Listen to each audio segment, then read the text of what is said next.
Bismillah, alhamdulillah, wassalatu wassalamu ala rasulillah Sayyidina Muhammad ibn Abdillah wa ala alihi wa sahbihi wa mawalah. Rabbi sahri sadri wa yassiri amri wa hlul uqdatan min lisani yafqahul qawli. Wa qala Allah ta'ala fil Qur'anil Karim, a'udzu billahi minasyaitonir rajim wa dzakir fa inna dzikra tanfa'ul mu'minin. Amma ba'du, sadaqallahul azim wa sadaqa rasulun nabiyul karim wa nahnu ala dzalika minasyahidin wasyakirin walhamdulillahi rabbil alamin. Baik para hadirin jamaah rahimakumullah yang sama-sama dirahmati Allah Subhanahu wa taala, pada kesempatan pagi hari ini alhamdulillahi rabbil alamin kita semua masih bisa berkumpul bermuwajahah dalam rangka kajian rutinitas kita setiap minggu pagi, yaitu Tholabul Ilmi. Mudah-mudahan dengan adanya Tholabul Ilmi ini menjadikan wasilah kita mendapatkan rahmat dan maghfirah Allah Subhanahu wa taala. Amin ya Allah ya rabbal alamin. Para hadirin jamaah rahimakumullah yang sama-sama dirahmati Allah Subhanahu wa taala. Waktu yang akan datang kepada manusia gak akan lepas dari 4 hal, dari 4 tingkah. Artinya 4 tingkah ini gak akan lepas terhadap manusia. Nah, yang pertama nikmat, yang kedua musibah, yang ketiga taat, yang keempat maksiat. Nah, keempat hal ini, nikmat, musibah, taat, maksiat, pasti akan mengalami perputaran ke setiap manusia. Tinggal manusia bagaimana menyikapinya dari 4 hal tersebut.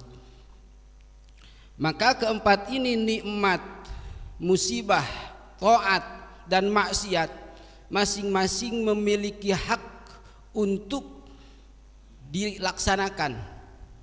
Yang pertama, ketika kita mendapatkan nikmat, haknya nikmat wajib kita mensyukurinya. Nah, yang kedua, haknya musibah, berarti harus kita sabar, disabari. Haknya taat, hati-hati. Haknya taat, hati-hati di mana-mana kita taat kepada Allah, harus ingat bahwa taat itu adalah semata-mata anugerah dari Allah Subhanahu wa taala. Kalau enggak sampai kita punya pikiran ke arah situ, nanti kita akan merasa bangga dengan ibadah kita. Ketika kita sudah bangga dengan ibadah kita, berarti kita termasuk orang-orang yang takabur. Nilainya adalah 0 besar. Nah, maksiat, haknya maksiat yaitu wajib kita jauhi. Nah, baik para hadirin jamaah rahimakumullah, 4 hal ini, nikmat, musibat, taat, dan maksiat. Yang pertama, nikmat kadang berbarengan dengan taat. Nikmat kadang berbarengan dengan taat. Nah, seperti apa kita diberikan nikmat oleh Allah? Nikmat sehat, nikmat panjang umur, nikmat bisa melihat, nikmat bisa berjalan, nikmat bisa merasakan makanan. Nah, itu semuanya nikmat. Nikmat yang Allah berikan.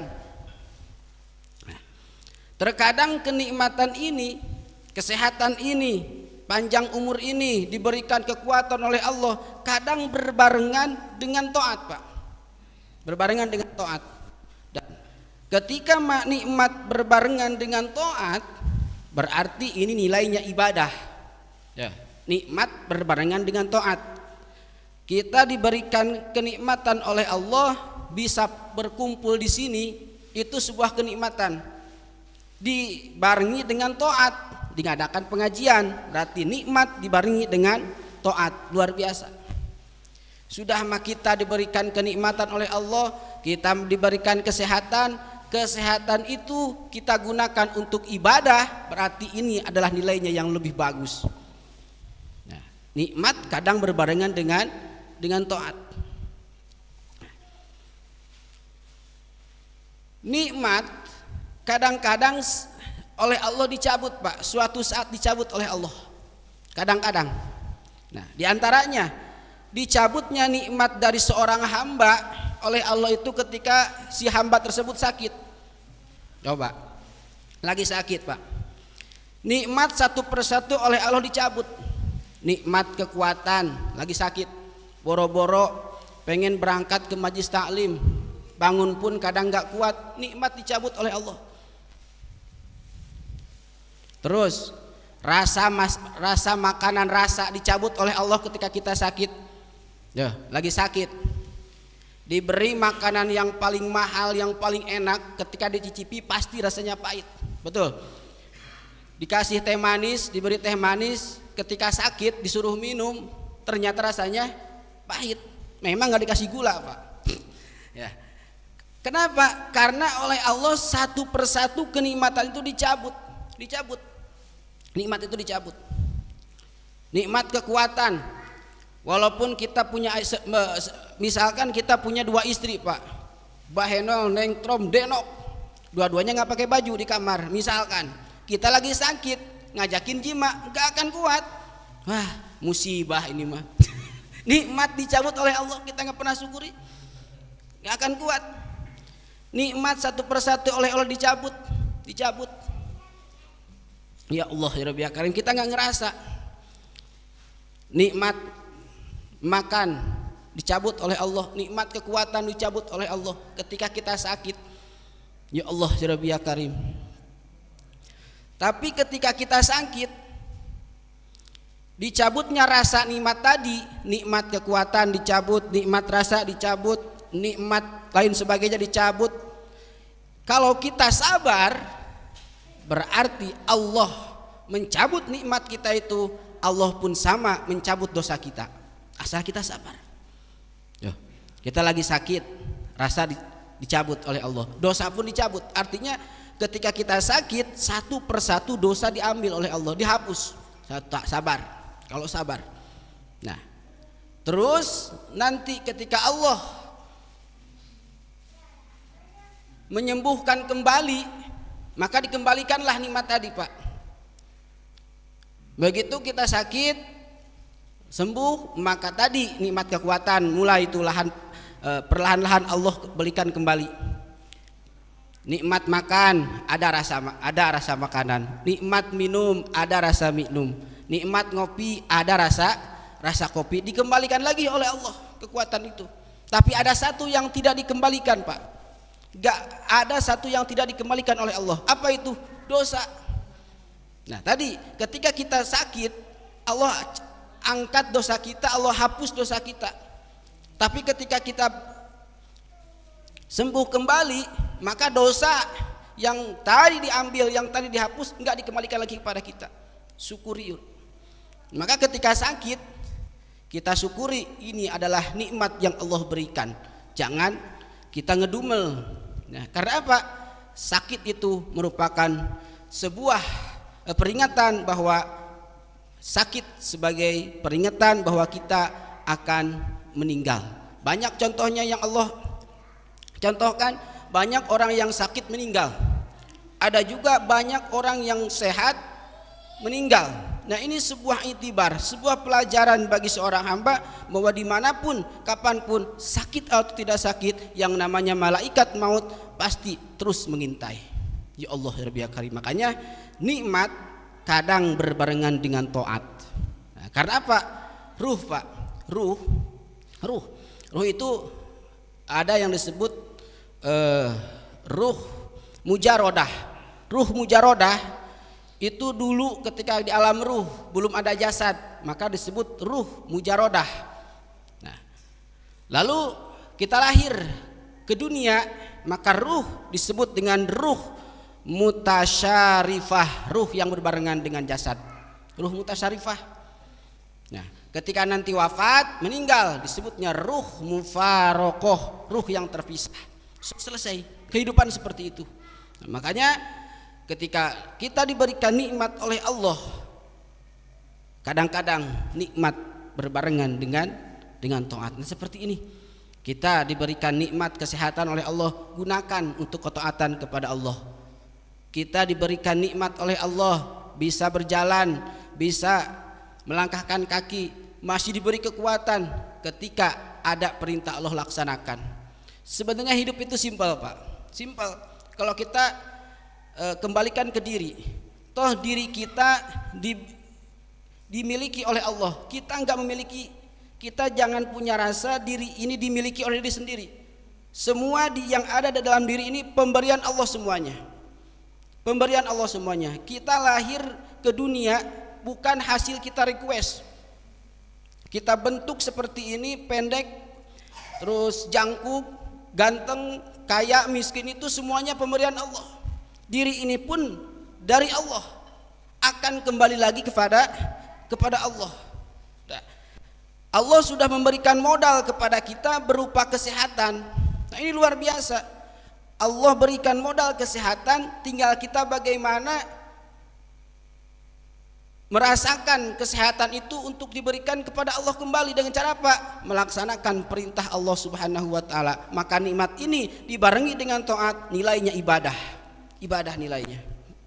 Nah, makanya ketika nikmat dibarengi dengan ibadah, dengan taat, maka ini merupakan sebuah anugerah. Maka ketika seorang muslim diberikan anugerah oleh Allah Subhanahu wa taala, anugerah, maka ada 3 tingkatan. Yang pertama ada yang disebut orang awam, tingkatan awam, umum. Orang diberikan anugerah oleh Allah itu ada 3 tingkatan Pak. Yang pertama tingkatan awam, tingkatan umum. Orang awam ketika diberikan kenikmatan oleh Allah, ia merasa bahagia, tapi tidak pernah melirik kepada siapa yang memberikan nikmat, yaitu Allah. Dia diberikan kenikmatan, diberikan kesehatan, diberikan kekuatan, diberikan penglihatan, tapi ia tidak pernah bersyukur, tidak pernah melirik siapa yang memberikan nikmat, siapa yang memberikan kekuatan, siapa yang memberikan kesehatan. Ia tidak pernah melirik. Maka golongan ini adalah yang disebut dengan golongan awam. Merasa bahagia, ya. Merasa gembira, ya. Tapi tidak pernah bersyukur kepada Allah. Maka ini disebut dengan orang yang diberikan anugerah di kalangan golongan orang awam. Nah, ketika sudah seperti ini, maka ditakutkan disebut dengan minal ghafilin sabihu bil bahaim, golongan orang awam yang tidak pernah bersyukur siapa yang memberikan nikmat, termasuk minal ghafilin, golongan orang-orang yang lupa, sabihul bahaim, gak beda jauh dengan seorang binatang. Allah Rabbi Karim, binatang Pak, sebaik-baiknya binatang kita urus binatang Pak, kita urus binatang, kasih makan, kasih minum, diurus. Pernah nggak dia syukuran kepada seorang pemilik? Gak pernah.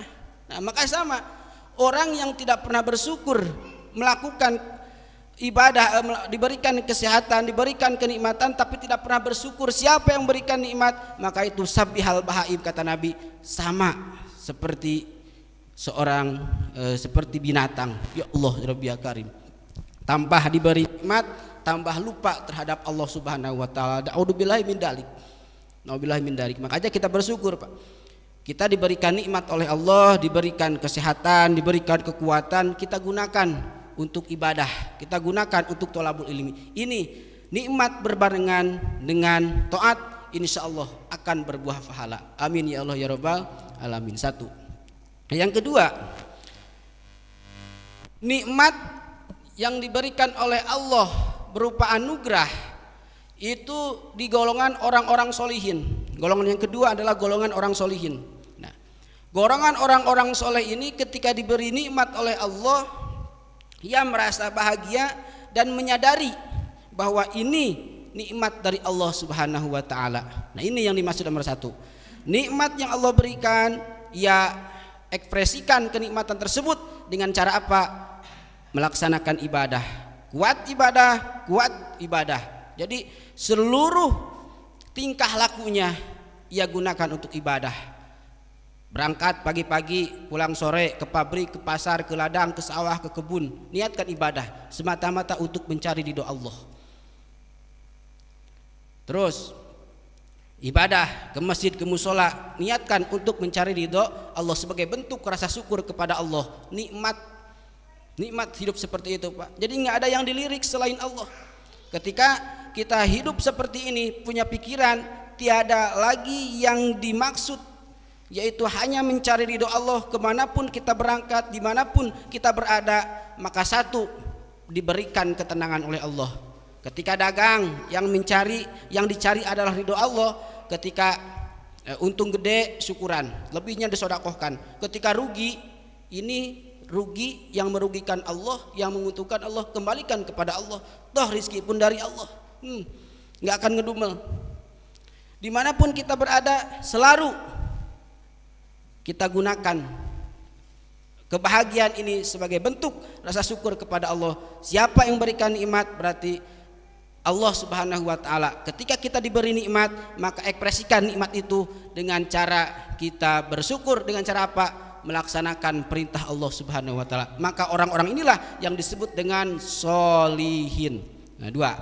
Yang ketiga, ada yang disebut orang yang diberikan anugerah oleh Allah itu siddiqin.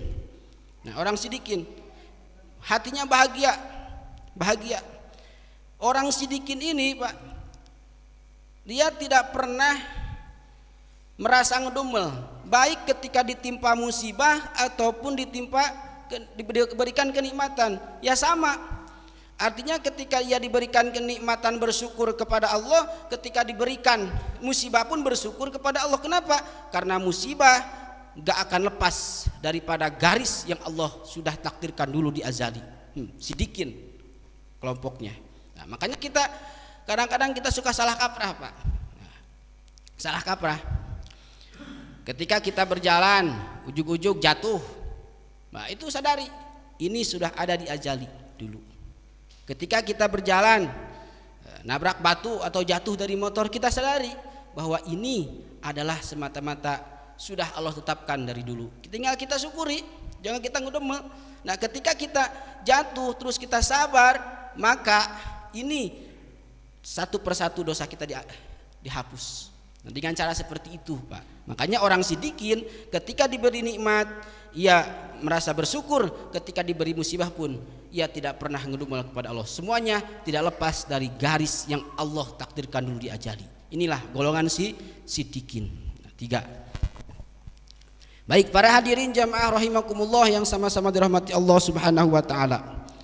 Nah, yang kedua, nikmat kadang berbarengan dengan maksiat. Tuh, ya Allah ya Rabbi ya Karim. Tadi yang pertama, nikmat berbarengan dengan taat.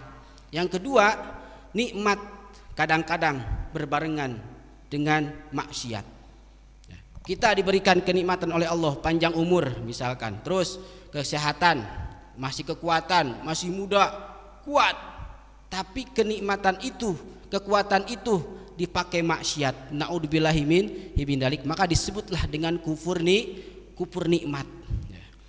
Diberikan kesehatan oleh Allah, diberikan kekuatan oleh Allah, kuat, tapi tidak pernah berangkat ke majelis taklim, tidak pernah berangkat ke masjid, tidak pernah berangkat ke musola, maka nikmat itu dianggap oleh Allah sebagai maksiat, tidak merasa bersyukur dengan nikmat yang Allah berikan. Apalagi kalau kenikmatan itu panjang umur, kekuatan, kesehatan dipakai maksiat, dipakai zina, mabok-mabokan, judi, naudzubillahi min dzalik. Ini yang berbahaya. Kenapa? Modal sudah Allah berikan berupa nikmat, kekuatan, kesehatan, ganteng, kaya. Nah, itu kan nikmat. Tapi dia gunakan untuk maksiat. Nah, ini yang berbahaya. Maka nanti takutnya termasuk orang-orang yang kufur nikmat. Nah, semakin banyak diberikan nikmat oleh Allah, semakin gagah, semakin bangga ia melakukan dosa. Ini yang ditakutkan. Makanya nanti ketika orang-orang yang diberikan nikmat sehat, diberikan nikmat panjang umur, diberikan kekuatan, gagah, ganteng, banyak harta, nikmat dari Allah ia gunakan untuk maksiat. Semakin banyak harta, semakin gagah ia, semakin bangga dengan dosa, maka nanti awas azab Allah berupa istidraj. Pemberiannya istidraj, Pak. Istidraj. Nah, istidraj itu kalau dari asal katanya itu daroja, Pak. Daroja itu naik dari satu tingkatan ke tingkatan yang berikutnya, istidraj. Nah, tapi menurut definisi istidraj itu secara definisi yaitu nikmat yang diberikan oleh Allah Subhanahu wa taala kepada orang-orang yang tidak melaksanakan perintahnya. Walau tampaknya nyaman dan menyenangkan, tapi ingat, istidraj adalah sebuah azab yang berbungkus nikmat. Azab yang berbungkus nikmat, istidraj namanya. Contohkan seperti inilah, Pak. Contoh kecil seperti ini. Istidraj itu pemberian tapi disungkun gitu. Bapak punya anak ngeyel, Pak. Bapak punya anak ngeyel, pengen jajan terus, pengen jajan nggak dikasih, nangis, guling-guling. Nah, Bapak jengkel, sudah diperingati tetap kekeh pengen jajan. Nah, akhirnya kata bapak, udah nih jajan kamu 100.000 sono sepuasnya. Itu kan pemberian secara kasar. Nah, itu seperti itu, nggak jauh seperti itu, istidraj. Pemberian nikmat yang Allah berikan adalah istidraj. Ini bahaya. Allah banyak menceritakan dalam Al-Qur'anul Karim, walladzina kadzabu bi ayatina sarastadrijuhum min haitsu la ya'lamun. Nah, banyak ayat-ayat yang menerangkan tentang istidraj. Azab yang berbungkus dengan nikmat, kelihatannya bagus, tapi itu adalah azab. Sudah Allah contohkan, Pak, Fir'aun. Makanya gelarnya Dil Autad, yang memiliki kekuatan. Fir'aun diberi istidraj oleh Allah. Selama hidupnya Fir'aun itu jangankan sakit parah, sakit yang berupa stroke ataupun gak lumpuh, gak pernah Fir'aun. Jangankan sakit-sakit yang parah seperti itu, Pak. Sakit kepala pun Fir'aun gak pernah Fir'aun gak pernah diberikan sakit kepala oleh Allah, apalagi sakit-sakit yang berbahaya seperti lupus, stroke dan lain sebagainya. Sakit kepala pun gak pernah Fir'aun. Nah, maka Fir'aun diberi istidraj oleh Allah kekuatan, tubuhnya kan gede. Maka Fir'aun itu Dil Autad, merasa dirinya menjadi Tuhan. Karena apa? Kekuatan ada di dia, harta ada di dia, kekuasaan ada di dia, sakit nggak pernah. Maka dia pantas merasa gagah, merasa bangga dengan kekuatannya. Dil Autad, ia merasa bahwa saya adalah Tuhan. Fir'aun, Pak, istidraj, hati-hati istidraj. Nah, istidraj ini orang yang diberikan nikmat tapi tidak pernah mensyukuri. Hati-hati, ketika nikmat itu akan berbuah azab, maka disebut dengan istidraj. Ya, istidraj. Nah, dua. Nah, yang ketiga, musibah kadang berbarengan dengan taat. Musibah kadang berbarengan dengan taat. Musibah kadang berbarengan dengan taat itu seperti ini, Pak. Istri, keluarga, siapapun meninggal, musibah kan. Baida asobatu musibah qalu inna lillahi wa inna ilaihi rajiun. Ketika kita ditimpa musibah oleh Allah, terus kita sabar, nah maka kesabaran ini berbuah taat. Kesabaran itu berbuah taat. Sabar dari musibah berarti taat. Ketika kita ditimpa oleh musibah, maka sabar adalah berbuah taat, maka disebut musibah kadang berbarengan dengan taat. Keluarga kita mendapatkan musibah, meninggal misalkan, terus kita sabar, oh ini sudah waktunya, oh ini sudah ada garisnya yang Allah gariskan bahwa hari ini istri saya, anak saya, keluarga saya meninggal. Kita sabar, toh semuanya milik Allah, dikembalikan kepada Allah. Kita sabar, maka ini disebut dengan taat. Musibah berbarengan dengan taat, kuncinya adalah sabar. Tapi menurut para ulama, Pak, sabar itu ada tiga. Sabar Yang pertama, sabar ketika mendapatkan musibah. Sama dengan orang kafir pun bisa, Pak. Orang non muslim ketika ditimpa musibah ia sabar, mereka pun bisa sama. Ketika orang Islam, orang mukmin ditimpa musibah sabar, itu istilahnya udah biasa. Tapi hebat. Ditimpa musibah sabar, itu sudah biasa, Pak. Sudah biasa. Jangankan orang muslim, orang kafir pun bisa. Ketika keluarganya ditimpa musibah, ya sabar, ya bisa, gampang. Nah, maka ketika kita mendapatkan musibah dari Allah Subhanahu wa taala, kita mesti sabar. Nah, maka kesabaran ini akan berbuah menjadi ketaatan. Ketika sudah taat, berarti nilainya ibadah. Ketika kita di jalan tadi, Pak, ujug-ujug gedebuk jatuh, sabar, gak ngedumul kepada Allah, menjadi taat, menjadi sebuah pahala. Nah, sabar ketika mendapatkan musibah, maka ini akan menjadi sebuah kesabaran yang luar biasa. Makanya tadi sabar mendapatkan musibah itu biasa. Nah, yang kedua, sabar taat kepada Allah, taat dalam perintah Allah. Ini yang susah, Pak. Kita sabar kita sabar menjalankan perintah dari Allah Subhanahu wa taala. Ngaji, ini sabar, bentuk sabar. Ini golongan kedua, ini hanya khusus orang-orang mukmin, Pak. Orang kafir nggak bisa. Orang mukmin pun hanya pilihan oleh Allah Subhanahu wa taala. Sabar dalam melaksanakan mengerjakan perintah Allah itu sangat susah, Pak. Hanya orang-orang pilihan yang Allah berikan anugerah. Contohnya kita nih, kita subuh-subuh, sekarang subuhnya jam 4 lebih 5 menit, enakan tidur, apalagi kalau hujan. Tapi kita tahu ini perintah Allah, subuh berjamaah ke musola, subuh minggu ada kajian, berangkat, sabar. Kalau nafsu mah pengen tidur, ya kan? Tapi sabar ketika menjalankan perintah Allah. Nah, ini luar biasa. Jarang orang yang seperti ini.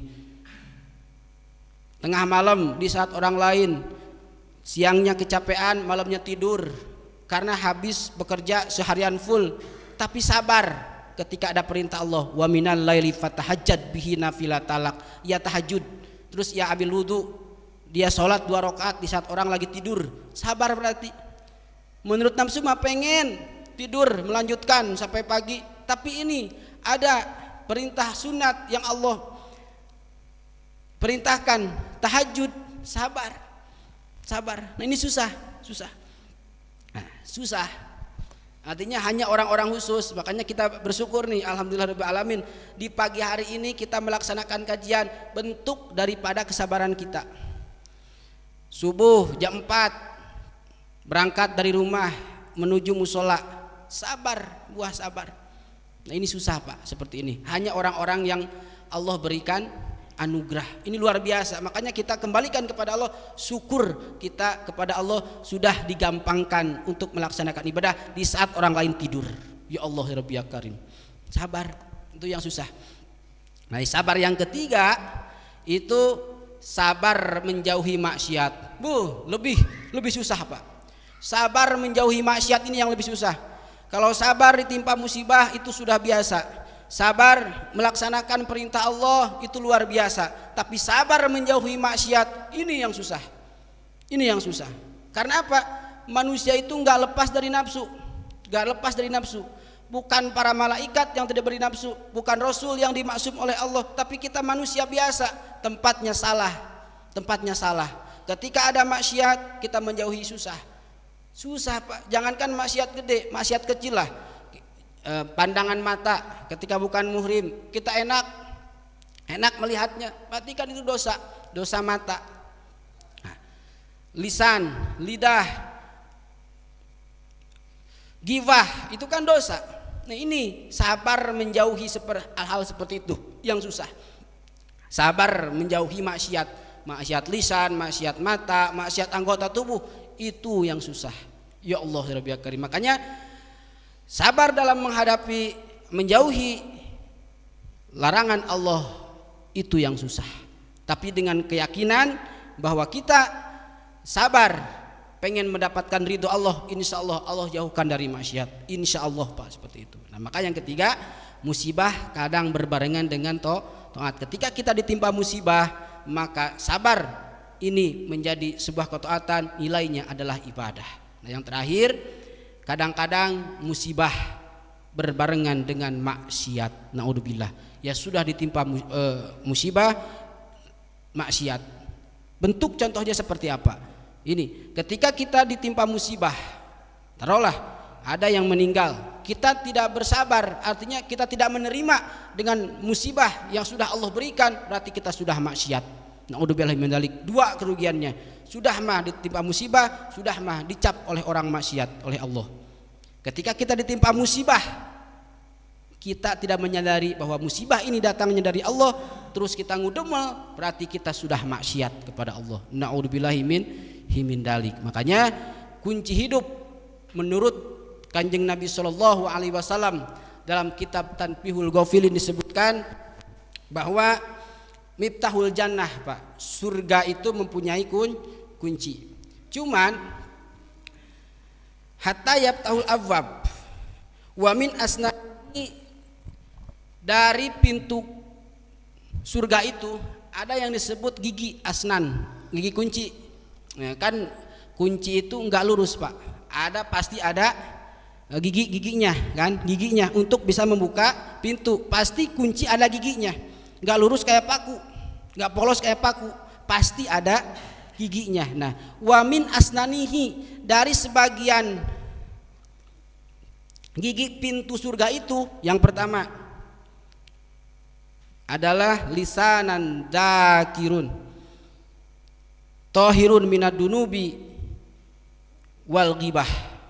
Yang pertama Pak, ketika kita pengen mendapatkan kunci surga itu lisan yang berzikir. Dari tahirun minad dunubi, bersihkan hati kita dari dosa, wal ghibati, dan ghibah. Itu kuncinya yang pertama adalah lisan yang berzikir. Nah, yang kedua, wa qalbun khashi'un tahirun minal hasadi wal khianat.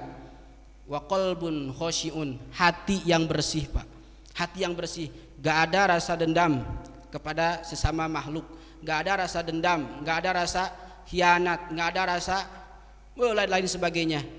Buang rasa itu, buang rasa dendam itu. Perbedaan silahkan sama, tapi dendam gak boleh, silahkan. Khianat buang, rasa benci terhadap tetangga apalagi sesama muslim buang. Wa qalbun khashi'un, kalau hati sudah seperti itu bersih, maka insya Allah sudah mendapatkan kunci surga. Dua. Nah, yang ketiga, wa batnun tahirun minal harami wa syubhati. Yang ketiga, perut yang suci. Dari apa? Dari makanan yang haram, apalagi yang haram, yang subhat pun mesti kita pertimbangkan. Nah, ketika sudah perut ini tahirun, suci, maka insya Allah kita mendapatkan kunci surga. Ya.